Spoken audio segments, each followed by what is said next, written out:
तो hello friends, कैसे हो आप सब? होप सो आप सब बढ़िया होंगे।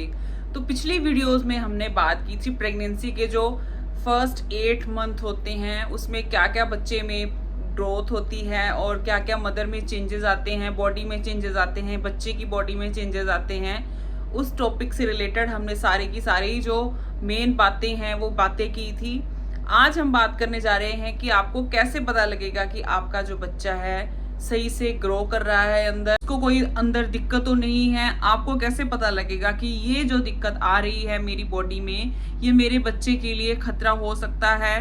क्योंकि नॉर्मल हम ध्यान नहीं देते हैं ज़्यादातर चीज़ों पे, या फिर अगर हम ध्यान दे भी लेते हैं तो हमें नहीं पता होता कि ये जो वार्निंग साइन है ये हमारे बच्चे से रिलेटेड हो सकता है, या हमारी बॉडी में कुछ ऐसी गड़बड़ चल रही है जिससे क्या है कि बच्चे को खतरा हो सकता है, या फिर ये जो साइन है ये बच्चे की ही ग्रोथ को या बच्चे में ही कोई डिफेक्ट को इंडिकेट कर रहा है। तो आज हम इसी टॉपिक पे बात करने जा रहे हैं कि क्या क्या साइंस होंगे जिससे कि आपको पता लग पाएगा कि बच्चे के अंदर ग्रोथ ठीक हो रही है, बच्चे को कोई खतरा तो नहीं है, बच्चा जो है अच्छे से ग्रो कर रहा है या नहीं कर रहा है।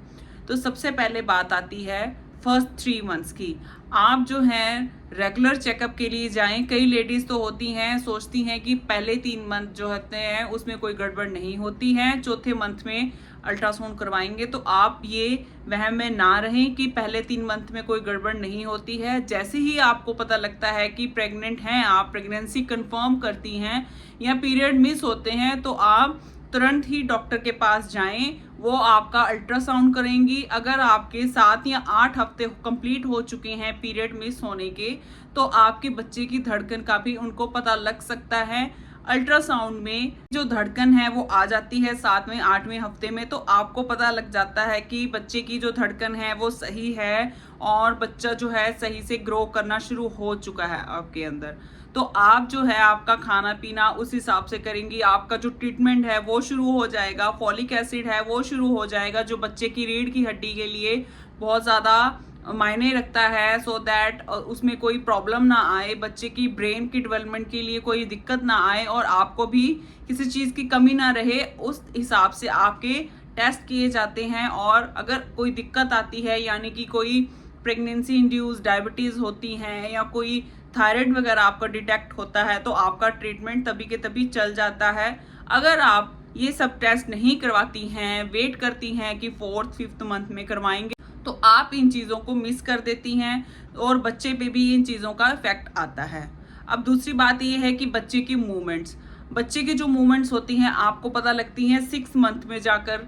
जो सेकंड टाइम मदर बनी होती है उनको 6 मंथ की शुरुआत में ही पता लगने लग जाती है मूवमेंट्स, बट जो फर्स्ट टाइम मदर बनने जा रही होती है उनको मूवमेंट्स का भी पता नहीं चलता है। तो आपको कैसे पता लगेगा कि बच्चा मेरा मूव कर रहा है या नहीं कर रहा है? तो इसका भी एक ही जवाब है कि आप अपने डॉक्टर को हर महीने विजिट करें डॉक्टर के पास। वो आपको चेकअप करेंगी, बच्चे की जो ग्रोथ है उनको यूट्रस की फंडल हाइट से पता लगेगी कि जो यूट्रस का फंडस है वो कैसे धीरे धीरे ग्रो कर रहा है, और जब जरूरी होगा वो आपका स्कैन भी करेंगी, अल्ट्रासाउंड भी करेंगी, सो दैट उनको भी पता लग सके कि बच्चे की जो ग्रोथ है सही हो रही है, बच्चे की जो धड़कन है वो सही चल रही है, और बच्चे की मूवमेंट्स जो होती हैं वो फील कर पाती हैं। जो डॉपलर आता है उससे आप बच्चे की हार्ट साउंड भी सुन पाती हैं। जैसे जैसे बच्चा ग्रो करता है 6th मंथ में आता है, वैसे वैसे आपका जो डॉपलर होता है फिटल हार्ट साउंड होती है आपको सुनाई देती हैं जब मैम आपकी चेक करती हैं आपको। तो जो बच्चे की मूवमेंट्स होती हैं वो इस चीज़ को इंडिकेट करती है कि बच्चा जो अंदर है हेल्दी ग्रो कर रहा है, उसमें कोई दिक्कत नहीं है। अब दूसरी बात आती है एमनियोटिक फ्लूइड की, यानी कि बच्चा जिस पाउच में जिस थैली में रह रहा होता है वो एमनियोटिक फ्लूइड की थैली होती है।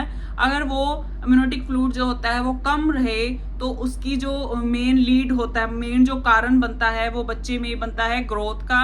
जो बच्चे की ग्रोथ होती है वो रुक जाती है या फिर बहुत ज़्यादा स्लो हो जाती है। जो बच्चा होता है एमनियोटिक फ्लूइड की वजह से ही अच्छे से मूव कर पाता है, बच्चे में जो ग्रोथ होती है वो इसी वजह से होती है। अगर आपके अंदर एमनियोटिक फ्लूइड की कमी है तो ये भी आपको खुद के बेस पे नहीं पता लग पाएगा, आपको विजिट करना होगा डॉक्टर के पास। वो आपको जांच करेंगी, आपकी अल्ट्रासाउंड करेंगी, उसमें उनको पता लगेगा एमनियोटिक फ्लूइड कम है।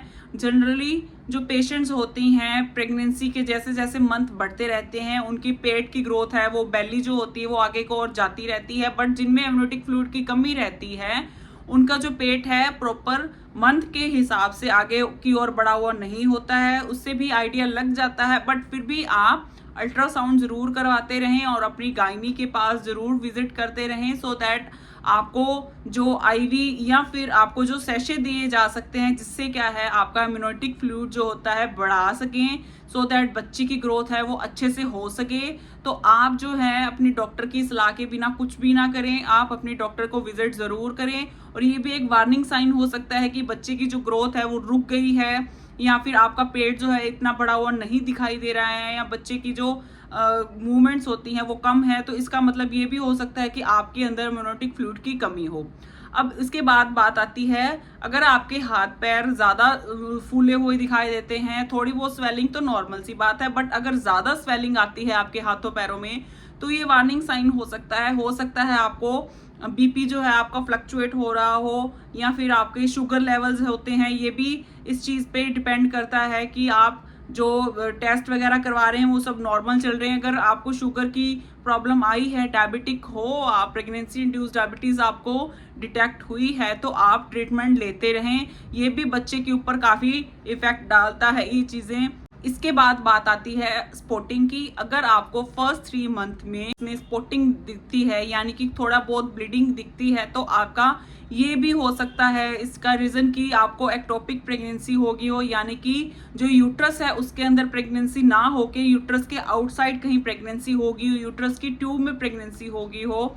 तो इस चीज़ को भी आप इग्नोर ना करें, क्योंकि एक्टोपिक प्रेगनेंसी में भी जब बच्चा जो होता है वो अटैच होता है अंदर, तो तब भी ब्लीडिंग शुरू हो जाती है। आप कहीं सोचें कि ये तो मुझे मेंस्ट्रुअल ब्लीडिंग है या फिर नॉर्मल ब्लीड हो रही है, तो आप इस चीज़ को नज़रअंदाज ना करें। आप अपने डॉक्टर के पास जाएं और उनसे सलाह लें कि आपको कोई दिक्कत तो नहीं है।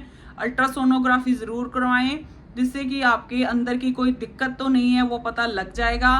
या फिर अगर आपको थोड़ा बहुत डिस्चार्ज रहता है पूरी प्रेगनेंसी में, तो कोई डरने वाली बात नहीं है। बट अगर आपको ज़्यादा वाटरी डिस्चार्ज रहता है, तो भी आप अपने डॉक्टर से कंसल्ट ज़रूर करें, क्योंकि इसमें जो रहता है कि जो ज़्यादा डिस्चार्ज है वो आपकी जो इम्यूनिटिक फ्लूइड है कहीं वो लीकेज तो नहीं हो रही। मैंने जैसे कि आपको पहले भी बताया है कि इम्यूनिटिक फ्लूइड की वजह से ही जो बच्चा होता है वो ग्रो करता है, अच्छे से मूवमेंट्स कर पाता है। अगर इम्यूनिटिक फ्लूइड ही कम होगा तो बच्चा जो है मूव नहीं कर पाएगा, ग्रोथ उसकी रुक जाएगी। आपने सुना होगा कि बच्चा जो है ग्रो नहीं कर पाया, IUGR का नाम सुना होगा कि यूट्रस के अंदर ही उसकी जो ग्रोथ है वो रुक गई थी, या कुछ भी रीज़न हो जिसकी वजह से वो ग्रो नहीं कर पाया। तो इसका भी सीधा सीधा जो रिलेशन होता है वो इम्यूनिटिक फ्लूइड से ही होता है। तो आप इस चीज़ का ध्यान रखें। अगर आपको एकदम से वाटरी डिस्चार्ज ज़्यादा दिखाई देने लग जाए, या फिर आपको एकदम से लगे कि 1-2-3 दिन से आपका डिस्चार्ज ज़्यादा हो रहा है, तो अपने डॉक्टर से कंसल्ट ज़रूर करें। तो ये बातें थी सारी आपके वार्निंग साइंस की, कि आपको अगर ये लक्षण दिखाई देते हैं तो आप अपने डॉक्टर से कंसल्ट करने ज़रूर जाएं।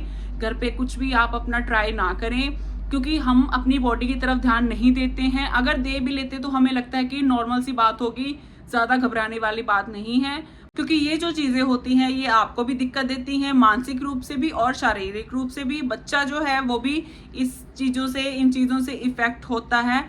तो आप अपने डॉक्टर से कंसल्ट ज़रूर करें। इनमें से कोई भी आपको साइंस दिखते हैं तो आप तुरंत ही अपने डॉक्टर के पास जाएं। अपने इंजेक्शंस जो होते हैं या फिर आपका जो प्रोटीन इंटेक है वो बहुत ज़्यादा अच्छा होना चाहिए। आप अपनी कोई भी वैक्सीनेशन मिस ना करें, चाहे वो टेटनस का हो या फिर आपका कुछ भी ट्रीटमेंट चल रहा हो, उसको मिस ना करें। और प्रोटीन का जो इंटेक है आपको बहुत ही ज़्यादा अच्छा रखना है।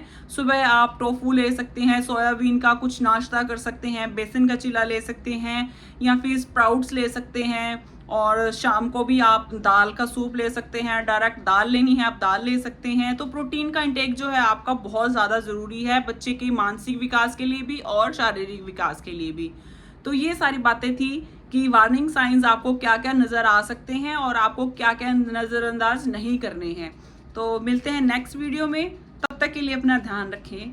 और मेरे चैनल को अगर आपने सब्सक्राइब नहीं किया है तो सब्सक्राइब जरूर करें और बेल आइकन को जरूर दबाएं, so that मेरी हर वीडियो की नोटिफिकेशन आपके पास आती रहे।